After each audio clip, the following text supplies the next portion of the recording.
Assalamualaikum warahmatullahi wabarakatuh. Waalaikumsalam warahmatullahi wabarakatuh. Gimana kabarnya anak ibu pada pagi hari ini? Sehat. Alhamdulillah.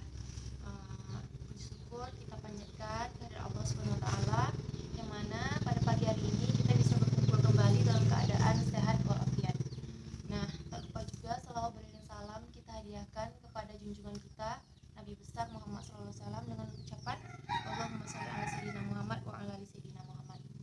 Nah, sebelum kita masuk kepada materi kita, alangkah baiknya kita berdoa terlebih dahulu sesuai kepercayaan masing-masing. Berdoa mulai.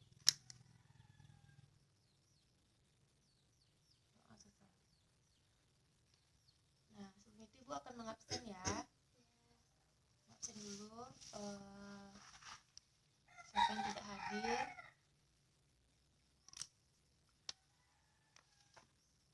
Poni yang Graini, Ibu, hadir. Cynthia, nggak masuk Bu, dia sakit. sakit. Ya. Nah, langsung saja kita mulai materi kita ya. Nah, Ini masih sama mengenai sistem pencernaan. Nah, tapi kita di sini membahas merokok dan akibat dari merokok tersebut. Oke? ya. Nah, yang pertama yaitu pengertian dari rokok itu sendiri. Nah, rokok adalah gelintingan atau gulungan tembakau yang digulung atau dibungkus dengan kertas, daun atau kulit jagung sebesar kelingking dengan panjang 8-10 cm. Nah, biasanya ini dihisap seseorang setelah dibakar ujungnya. Pastilah anak-anak ibu nggak asing lagi melihat orang merokok kan? Nah, rokok merupakan pabrik bahan kimia yang berbahaya.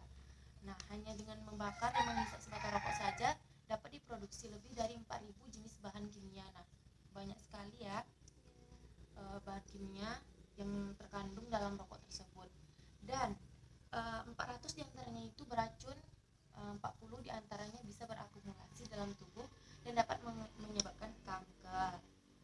Nah, rokok juga termasuk zat adiktif karena dapat menyebabkan adiksi atau ketagihan dan dependensi atau ketergantungan bagi orang yang menghisapnya. Dengan kata lain, rokok termasuk golongan nafza. Apa itu nafza, Ibu? Tidak tahu Bu. Nafza itu adalah narkotika, psikotropika, alkohol dan zat adiktif.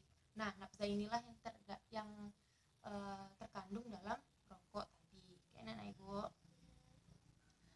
Nah, kita masuk ke alasan mengapa orang merokok. Alasan pertama kali merokok dapat berbagai hasil dari penelitian, yaitu yang pertama yaitu bisa jadi itu cuma coba-coba. Nah, dari coba-coba tadilah dia itu mulai berkeinginannya tuh besar, jadi dia tuh terus mencoba hal-hal yang seperti merokok tadi secara terus-menerus. Nah, yang kedua ikut-ikutan, sama dengan coba-coba tadi, ikut-ikut sekedar ikut kawan, makanya dia terpengaruh. Nah, yang ketiga sekedar ingin merasakan. Keempat, agar terlihat gaya atau gengsi. Nah, ini tidak boleh ya nenek ibu ya. Yang keenam, meniru orang tua. Nah, jadi daya didik orang tua itu harus terlihat atau mendidik anak-anak itu secara baik. Tidak boleh kita mendidik anak-anak kita itu dengan hal-hal yang tidak baik. Nah, terus iseng, terus menghilangkan ketegangan. Yang kesembilan, biar tidak dikatakan atau banci. Yang 10, lambang kedewasaan. Ke-11, mencari inspirasi. Ke-12, sebagai penghilang stres. Ke-13, sebagai penghilang jenuh. Nah, dari alasan ke-13 tadi kita tidak boleh, walaupun salah satu untuk mencobanya ya. Bagi kebanyakan pelajar, mulai merokok disebabkan oleh dorongan lingkungan. Nah, contohnya pelajar tersebut merasa tidak enak kepada teman-temannya karena dia tidak merokok. Nah, sehingga dia pun mulai merokok dan akhirnya menikmati rokok tersebut.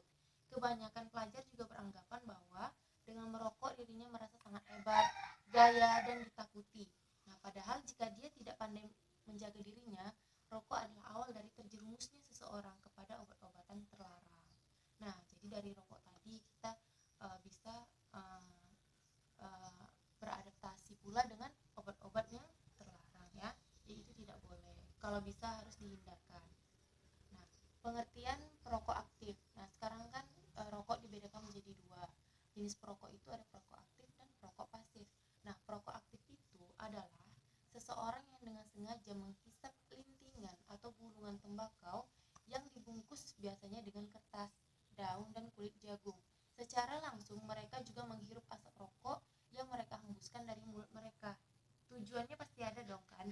Tujuannya itu mereka merokok pada umumnya adalah untuk menghangatkan badan dari suhu yang dingin. Tapi seiring perjalanan waktu, pemanfaatan rokok disalahartikan. Nah, sekarang rokok dianggap sebagai suatu sarana untuk pembuktian jati diri bahwa mereka yang merokok adalah termasuk dengan kategori keren. Nah, jadi ciri-ciri fisik seorang perokok itu apa sih, Bu? Nah, tentunya ada. Yang pertama gigi kuning karena nikotin. Nah, kandungan nikotin tadi itulah yang menyebabkan gigi menjadi kuning. Kedua, kuku kotor karena nikotin juga. Nah, ketiga, mata menjadi pedih. Keempat, sering batuk-batuk. Kelima, mulut dan nafas baunya itu bau rokok.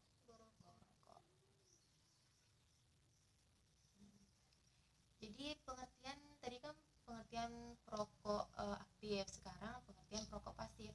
Nah, perokok pasif adalah seseorang atau sekelompok orang yang menghirup asap rokok orang lain. Nah, jadi kita tidak merokok, tetapi kita menghirup udara dari seseorang yang merokok.